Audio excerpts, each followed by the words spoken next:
오늘은 3월 전진의 달 두 번째 주일로, 그리고 사순절 첫 번째 주일로 우리가 지키고 있습니다. 예수 그리스도의 십자가의 고난과 그 죽음을 묵상하고 사순절 기간 동안 경건과 절제로 주님의 십자가를 마음에 새기며 이 사순절을 은혜 가운데 또 사랑 가운데 거하는 삶으로 이끌림 받고 그렇게 살아가시기를 예수 그리스도의 이름으로 축복합니다. 아멘.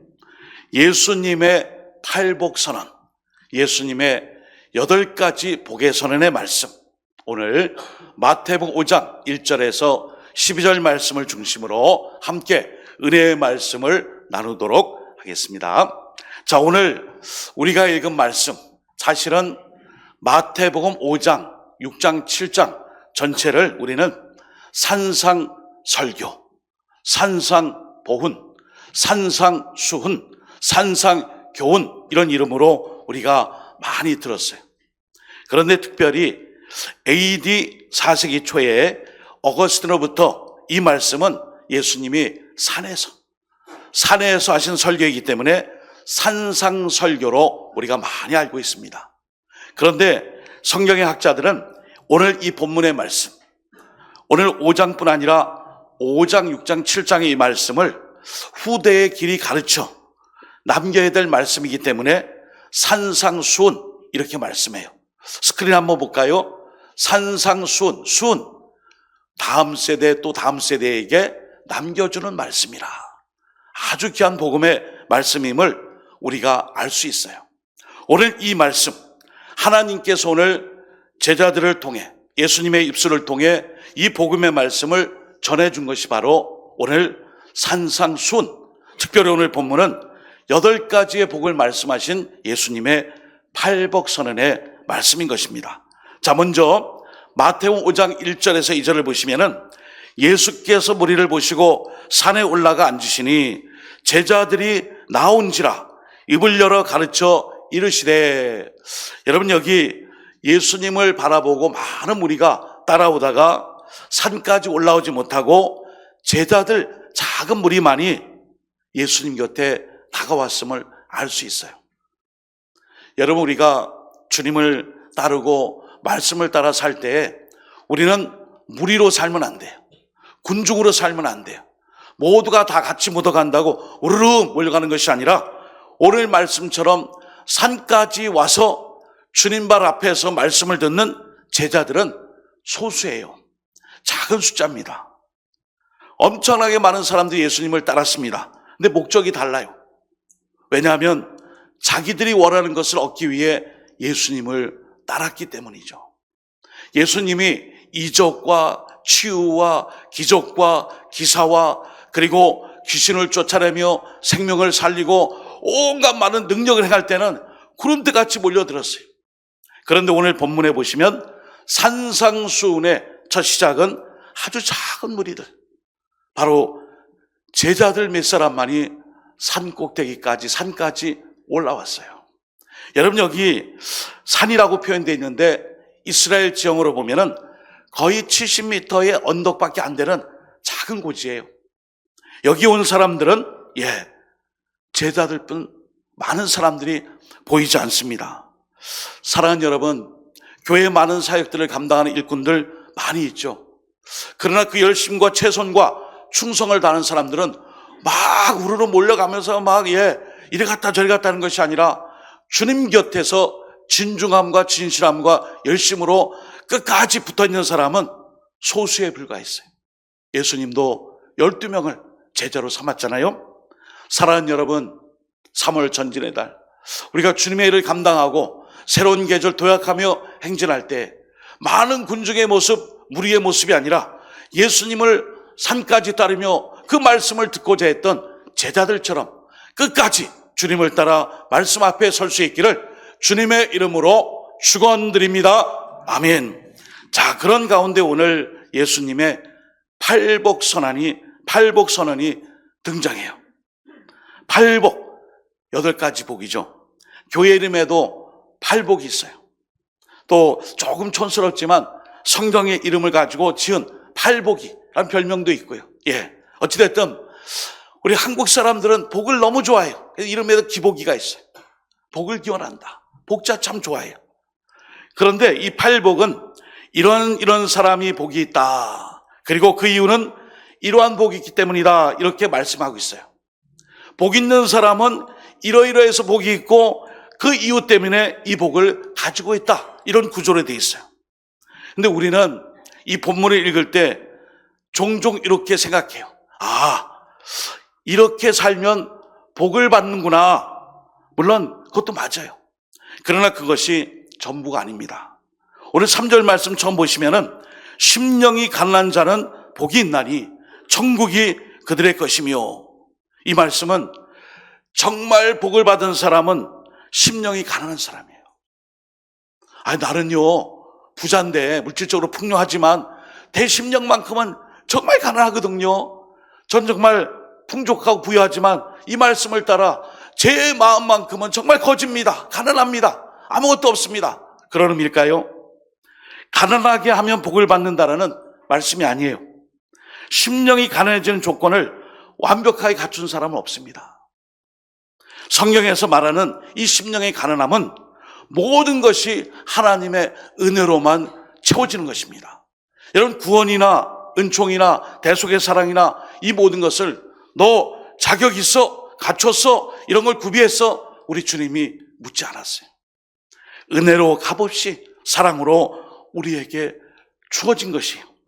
그러므로 조건과 자격과 행위를 갖출 때에 하나님께 복을 받고 구원을 받는다는 것은 불가능합니다.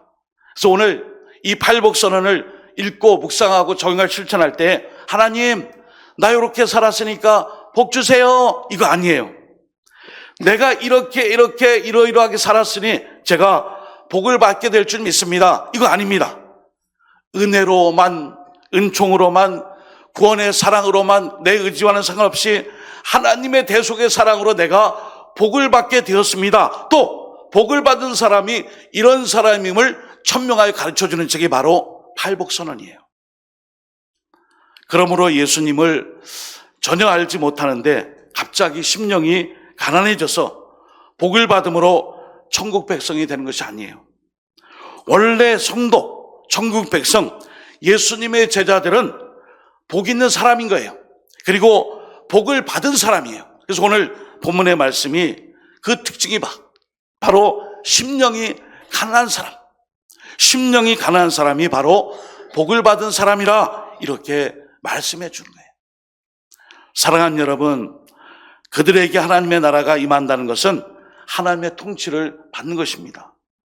사랑하는 여러분, 여러분의 심령은 가난하십니까? 사실 이 팔복의 말씀을 한 절 한 절 이렇게 한 구절 대꾸가 되어 있는 말씀을 통해서 묵상하고 토론하고 성경 공부하고 얘기하고 또 말씀하고 가르칠 때 상당히 많은 질문을 던져요. 성도님은, 집사님은, 목사님은 당신은 심령이 가난합니까? 이 심령이 가난하다는 게 뭘까? 도대체 이 추상적 의미가 무엇일까? 여러분, 우리의 이 심령이 가난하지 않으면 하나님 말고 다른 것으로 채우려고 할 때 그 욕심과 그 열심과 열정과 이 모든 것이 우리의 모든 삶 속에 이 심령의 가난함을 다 물리쳐버려요. 없애버려요. 왜 그렇죠? 세상이 추구하는 것들이 너무 많기 때문이에요. 그 사람은 잘못된 가난이 있어요. 심령이 가난한 것이 아니라 궁핍함이 있어요. 부족함이 있어요. 박탈감이 있어요. 많이 갖고 있지 않은 것 때문에 늘 비교하며 우열에 따지면서 시기하고 질투하며 살아가죠. 그런 가난함이 아니에요. 이 가난함은 바로 하나님의 은혜로만 채워지고, 나는 조건 공로 없지만 하나님의 사랑으로 말미암아 내가 살아갈 수 있음을 겸손하게 고백하는 바로 심령의 가난함을 우리에게 가르쳐줍니다. 그러고 난 다음에 심령이 가난한 자는 복이 있다. 그 다음에 뭘까요? 이 가난한 제자가 심령이 가난한 상태로, 가난한 상황으로 계속 머물러 있는 것이 아니라 죄로 인하여 애통하고 가슴을 찢으며 탄식합니다. 그럴 때에 온유한 사람이 되는 거예요. 여러분, 온유함 하면은 저 사람은 타고날 때부터 참 사람이 착해 빠졌어. 부드러워 성품이. 그리고 너무 약해. 여러분, 이게 온유 아닙니다. 여러분, 이 온유라는 것은 자기 자신의 어려움과 실패와 좌절과 역경과 어려움으로 눈물을 많이 흘려본 사람이 온유할 수 있어요. 실패하고 일어나고 또 재기하고 실패하고 또 일어나서 성공하고 그리고 그 눈물 속에 만들어진 그 삶, 그 사람의 고유한 특징이 바로 온유함이에요. 여러분, 성경의 온유함은 충성과 관련이 있어요. 여러분, 충성은 뭐예요? 변하지 않는 거예요. 이 온유함은 굳건하며 변하지 않고 신실한 것입니다. 그래서 이 온유함을 잘못 생각하면 저 사람은 너무 부드러워, 온화해, 온순해, 어떻게 세상에서 저런 성격으로 각박한 세상에서 살 수 있을까? 그거 아닙니다. 충직하며 강직하며 자신의 모든 삶의 어려움을 이겨내고 견뎠기 때문에 그 사람은 흔들리지 않는 단단함, 이게 온유함이에요. 우리가 잘못 이해하고 있는 게 많습니다. 그래서 이 온유한 사람은 의에 줄이고 목이 마르게 되어 있어요. 그러므로 이들 겸손함과 자신의 연약함을 알기 때문에 언제나 나의 부족함을 알고 겸손히 의의 줄임과 목마름을 갈망하며 살아갑니다. 여러분, 팔복은요, 나는 8가지 복 가운데 요 복이 참 나하고 맞는 것 같게, 난 요 복만 사랑해야지, 요걸 받아야지.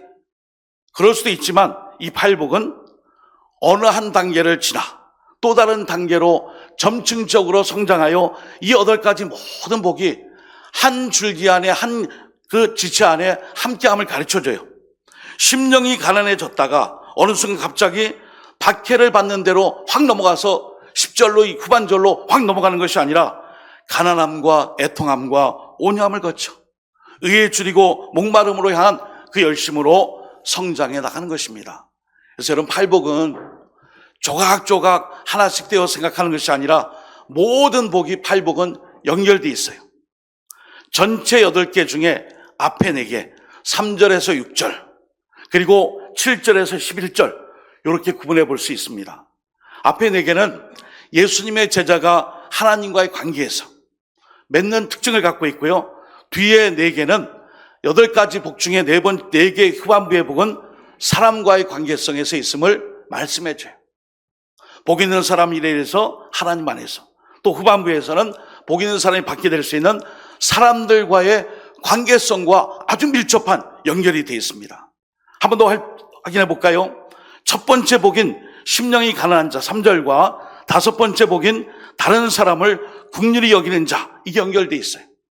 심령이 가난한 자는 복이 있나니 천국이 그들의 것이며, 마태복음 5장 3절 긍휼히 여기는 자는 복이 있나니 그들이 긍휼히 여김을 받을 것이며.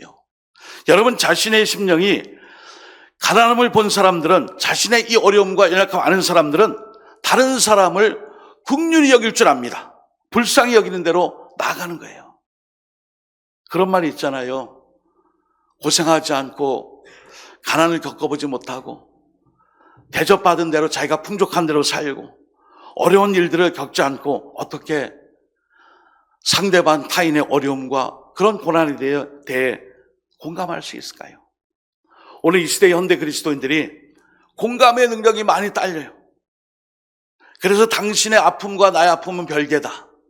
같이 공감하지 않고 같이 위로할 수 없는 일들이 너무나 많아요. 왜 그럴까요? 오늘 팔복은 이렇게 연결되어 있어요. 자신의 이 가난함과 심령의 연약함과 실패와 좌절과 역경과 고통과 근심과 불안과 모든 두려움 속에 겪은 사람이, 그런 똑같은 일을 겪은 사람을 그냥 지우칠 수 없다는 거예요. 나도 저런 일을 겪었었는데, 나도 저렇게 아팠었는데, 나도 그런 근심과 두려움과 역경 속에 있었는데 내가 어찌 외면할 수 있으리요? 그래서 긍휼히 여기는 거예요. 그래서 이 팔복은 앞에 4복과 뒤에 4개의 복이 연결되어 있어요.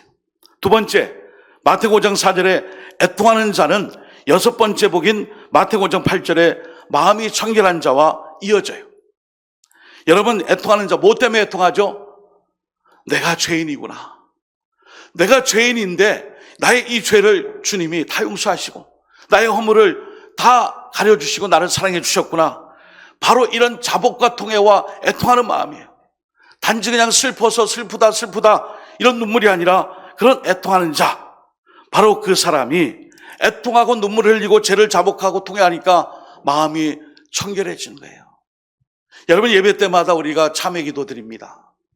참회 기도 할 때마다 아이고 이 밉상아, 또 한 주간도 이렇게 못하게 살다가 무슨 철면피냐, 너는 어떻게 하나님 앞에 와서 그냥 회개만 기도한다고 하나님이 널 용서해 줄 것 같아? 아이고 하나님, 그래도 제가 이런 사람이에요. 제가 이런 사람이, 저도 눈물밖에 안 나와요. 이 애통함이 마음을 정결하게 하고 하나님을 볼 수 있게 합니다. 세 번째 복은 온유한 자예요. 마태복음 5장 5절은 일곱 번째 복인 화평케 하는 자와 같이 연결되어 있어요. 아까도 말씀드렸죠. 온유한 자가 복이 있나니 그들이 땅을 기업으로 받을 것이며 5절, 화평하게 하는 자는 복이 있나니 그들이 하나님의 아들이라 일컬음을 받을 것이요 말씀하고 있죠. 이 9절 말씀하고 연결되어 있어요. 무슨 일입니까? 이 온유함이라는 것이 하루아침에 안 돼요. 여러분, 여러 가지 실패와 여러 가지 절망과 그리고 여러 가지 육신의 공간과 아픔을 가진 사람은 그 아픔을 알아요. 그 시련을 당한 사람의 마음을 알아요. 그 사람이 갖고 있는 지금의 두려움과 역경과 고난을 알아요. 그렇기 때문에 그 옆에 있는 그 사람을 대할 때에 어떻게 대해요? 따뜻한 마음으로 대할 수밖에 없어요. 많이 아팠구나, 힘들었구나, 그거를 막 윽박지르면서 화를 내면서 그래요. 나도 아파봤는데 그때 누군가가 나에게 따뜻한 말 한마디 해주고 좀 이렇게 손잡아줬으면은 내가 그때 좀 낯섰을 텐데, 저기 있구나, 찾아가서 내가 당신 마음을 압니다. 제가 부족하지만 기도할게요. 힘내세요. 이 온유함이 이런 온유함이에요. 나도 이런 여러 가지 좌절과 역경과 시련을 이겨냈기 때문에 단단해진 마음으로 당신을 위로할 수 있는 그 사람, 이 사람이 온유한 사람이에요. 그래서 우리가 온유하다, 저 사람은 참 사람이 물러터져서 부드러워, 너무 저 사람은 화도 안 내고 참 그래, 그거 온유함 아니에요. 여러분, 이 온유함을 가진 사람은 여러 가지 어려움을 겪으면서 자기도 힘들었지만 그 가운데에 자기를 단련하여 부드럽고 따뜻한 사람이 되었음을 가르쳐줘요. 민수기 10장 3절 안 나옵니다. 스크린에요. 그 사람 모세는 그 온유함이 지면의 모든 사람보다 뛰어났다라고 되어 있어요. 여러분, 모세가 온유한 사람이에요? 하나님 앞에 막 대적하고 막 지팡이로 막 반석을 쪼개고 같이 막 싸우고, 이랬던 모세가 왜 온유하냐? 신앙의 이 열심 안에서 그가 온유한 거예요. 내가 타협하지 않겠습니다. 내가 반석처럼 뚝심을 가지고 막 고라 반역을 하는 사람들 앞에서 막 왜 광야에서 우리를 죽이느냐, 왜 여길 끌고 왔느냐, 우리가 이렇게 살게 하느냐 했을 때, 그래요, 저도 하나님 시켜가지고 해가지고 잘 모르겠네. 그냥 주님의 뜻을 알고 강직한 마음으로 그 온유함을 나타냈어요. 여러분, 온유함은 충성이에요. 변치 않는 거예요. 반석이에요. 그러니까 우리가 잘못 생각할 때 이 온유함이 그냥 부드러움 생각하는데, 이 온유는 강직하며 굳건하며 변하지 않는 거예요. 바로 그 사람이 다른 사람과 함께 마음을 공감하니까 샬롬, 평화를 이룬 것입니다. 자, 네 번째 복인 의에 줄이고 목마른 자, 마태복음 5장 6절 말씀이 여덟 번째 복인 의를 위해 박해를 받는 자가 된다라고 말씀하죠. 의를 위해 박해를 받는 자, 이 사람은 의에 줄이고 목마른 자는 복이 있나니 그들이 배부를 것이 6절, 의를 위하여 박해를 받는 자는 복이 있나니 천국이 그들의 것임이라 말씀해줘요. 여러분, 팔복의 시작은 천국으로 시작해서 천국으로 끝납니다. 이 팔복, 여러분, 이 팔복을 많이 힘들고 어렵지만 그래도 이 팔복을 우리가 삶을 통해 누리기 위해 실천할 때에 우리는 하나님의 사람으로서의 실천이에요. 그 삶을 살아가기 위해 먼저 우리는 마태복음 5장 39절을 한 번 더 강조합니다. 함께 읽어볼까요? 마태복음 5장 39절 시작. 나는 너희에게 이르노니 악한 자를 대적하지 말라. 누구든지 내 오른편 뺨을 치거든 왼편도 돌려대며, 이런 말씀이 있어요. 여러분, 오른뺨을 맞으려면 왼손으로 맞든지 오른손으로 백핸드로 맞아야 돼요. 여러분, 이 말씀을 준비하며 고대 근동에서는 이 뺨을 맞는 게 엄청난 수치였는데, 이렇게 맞는 것도, 사람이 이렇게 때리면 여기 맞겠죠. 그죠? 오른손잡이면은. 근데 왼뺨을 또 돌려대라. 오른뺨을 돌려대라. 그러면 어떻게 해야 돼요? 여기도 때리세요. 그게 아니라 이 때리는 사람이 오른손으로 때리고 백핸드로 때리는 거예요. 얼마나 이게 치욕이에요. 이렇게 때리는 게 아니고요. 오른손으로 때린 다음에 이 손등으로 내 다른 한 뺨도 때려. 그랬을 때 그래 하고 다른 손이 아니라 오른손으로 뺨을 맞고 난 다음에 오른손으로 때린 다음에 이 손등으로 그 사람의 다른 쪽을 백핸드로 때리니 얼마나 치욕이에요. 그렇게 맞아보셨어요? 여러분, 이렇게 맞는 모욕이 바로 팔복의 산상수훈의 말씀의 핵심 뭐예요? 하나님의 백성답게 이 땅에 살라는 거예요. 여러분, 오늘 말씀에 하나님의 말씀을 듣는 것과 사는 것은 별개의 문제임을 가르쳐 줍니다. 참 좋은 말씀인데 나는 이렇게 못 살겠다. 그런 분들은 집에 좋은 그림을 걸어놓고 참 그림이 좋은데 하나님의 말씀이 감상용이에요. 이 말씀 은혜로운데 형광펜으로 동그라미 해놓고 해놨지만 그렇게 살지 않아요. 여러분, 성경은 말씀은 감상용이 아니에요. 은혜용이 아니에요. 삶의 실천용이며 치열한 이 영적 전투인 이 삶의 현장에서 실존용이에요. 이걸 말씀을 갖고 싸우는 거예요. 여러분, 에베소 6장에 하나님의 전신갑주 가운데 하나님의 말씀이 뭐죠? 검이에요. 성령의 검의 무기입니다. 싸워야 됩니다. 그래서 오늘 하나님의 말씀 이 팔복은 우리에게 이것을 가르쳐줘요. 스크린 보겠습니다. 하나님 나라의 백성답게 다음 말씀이 중요해요. 다르고 구별되게 살라. 이게 팔복의 말씀이에요. 그동안 우리는 팔복하면 내 이 복 받아야지. 이 복 받기 위해서 내가 어느 복을 선택할게. 나는 요 복이 좋은데. 그거 좋아요. 그러나 더 중요한 것은 이 팔복 선언의 산상수훈은 천국 말씀이에요. 하나님 나라의 백성으로서 이 땅에서 하나님 나라의 백성답게 다르고 구별되게 살라. 왜 이 한국교회가 지금 무너지고 있죠? 왜 그리스도인들이 욕을 먹고 있죠? 다르고 구별되게 살지 않잖아요. 똑같이 돈 문제가 나오면 돈 문제 때문에 전전긍긍하고 그것 때문에 내 이득이 조금이라도 달리면 상심 지키고 네 교회 다니너 나 안 다닌다 거짓말하면서 왜 싸우죠? 다르고 구별되게 살지 않기 때문이에요. 똑같이 살아가기 때문이에요.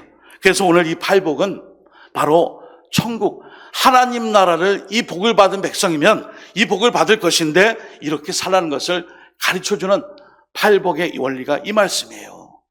그러니까 우리가 오늘 팔복의 이 말씀 마태복음 5장 1절 12절 말씀을 앞에 4개 뒤에 4개 딱 해서 둘둘 나눠갖고 4가지의 이 복이 뒤에 복하고 연결되어 있으며 이게 서로 연결되어 있구나. 좀 그런 해석도 있구나. 거기서 끝나면 안 돼요. 이 말씀대로 우리가 이 땅에서 다르게 살며 구별되게 살아가는, 우리는 어차피 천국 갈 것을 보장받았다면 이제는 이 땅에서 하나님 나라를 만들어가는 거예요. 바로 산상수훈은, 팔복선언은 우리 그리스도인들이 이 땅에서 하나님 나라의 백성답게 이 땅에서 하나님 나라를 경험할 수 있도록 우리가 살아가며 그렇게 만들어가라는 강복의 말씀이에요. 사랑하는 여러분, 이제 봄이 되었어요. 봄이 되면 우리가 많은 생각하죠. 봄바람이 불겠구나. 이제 경칩도 지났고 이제 봄이 되었구나. 그런데 올해 2025년 총회에서 주제를 잘 정했어요. 성령의 능력으로 부응하기 위해서는 교회에 무슨 바람이 불어야 돼요? 성령의 바람이 불어야죠. 성령의 바람이 뭐예요? 기도 바람, 전도 바람, 말씀 바람, 성경 통독 바람, 성경 공부 바람, 봉사 바람, 사랑하는 바람, 신방 바람, 치유하는 안면이 한 번도 안 나오네요. 우리는 원래 장로교이기 때문에 오순절이 아니라서 우리는 늘 겸손하거든요. 아니에요. 바람이 불어야 돼, 바람이. 성령의 능력과 권능을 던지지 않고는 이 팔복의 말씀이 그냥 듣기 좋은 말씀이 감상용이에요. 여러분, 이 팔복 말씀은 감상용이 아닙니다. 삶 속에서 실존용이에요. 여러분, 스크린을 통해 보여지는 말씀 같이 한번 읽고 마치겠습니다. 같이 읽어볼까요? 마태복음 7장 21절 시작. 나더러 주여 주여 하는 자마다 다 천국에 들어갈 것이 아니요 다만 하늘에 계신 내 아버지의 뜻대로 행하는 자라야 들어가니라. 아멘. 팔복은 천국 복음이에요. 그리고 이 팔복 말씀 산상수는 우리가 살아야 할 천국에 대한 말씀이며 그 천국을 이 땅에서 실천해야 함을 가르쳐 줍니다. 이 시간 함께 기도하겠습니다. 우리가 이 팔복선의 말씀을 통해 사랑하는 여러분, 이 땅에서 죽어라 고생만 한 얘기 아닙니다. 우리가 이 땅에 산상순의 삶을 팔복의 이 말씀대로 살아갈 때에 하나님께서는 우리의 모든 삶을 다시 한번 우리의 준 사명을 통해 이 땅을 변화시키고 천국 백성다운 삶을 통해 이 세상이 변화될 것을 우리에게 마스터키로 주신 말씀이에요. 다시 한번 성령의 도우심으로 이 팔복선언의 말씀대로 우리가 살아갈 수 있게 해달라고 주여 한번 예수님의 한 1분 동안 통성으로 기도드리겠습니다. 주여 하나님 아버지 하나님, 복받기를 좋아해서 기복적인 신앙인이 되었다면 이제는 이 복을 하나님 아버지 이 땅에서 함께 누릴 수 있는 팔복의 이 말씀대로 살아갈 수 있도록 도와주옵소서. 하나님 아버지, 성령의 능력을 덧입고 성령의 권능을 힘입어 이 팔복의 말씀을 통해 앞에 4개의 복과 뒤에 4개의 복이 하나님과 우리 인간의 아버지 수직적 수평적 관계에서 이루어놓은 복을 통해 하나님의 뜻을 이룰 수 있도록 주님 도와주옵소서. 팔복선언의 말씀이 단순히 이 땅에서 잘 되는 그런 복만이 아니라 이렇게 복을 받기 위해 우리가 감당해야 될 순환과 고생과 십자가를 우리 주님이 짊어졌음을 꼭 기억하고 우리가 남은 사순절 한 달 동안 또 하나님 아버지 최선을 다해 살아갈 수 있도록 도와 주옵소서. 함께하여 주옵소서. 팔복선언의 말씀을 통해 이 땅에서 성공을 거두고 잘 되는 것이 목표가 아니라 도리어 그것을 통해 하나님 주신 그 사명을 잘 감당하여 주님의 기준에 맞는 삶, 이 땅에서 다르게 살고 구별되게 살아가는 천국 백성의 삶을 이 땅에서 하나님 나라를 만들어가는 자로 살아갈 수 있도록 도와 주옵소서. 예수님의 이름으로 간절히 기도드립니다. 아멘.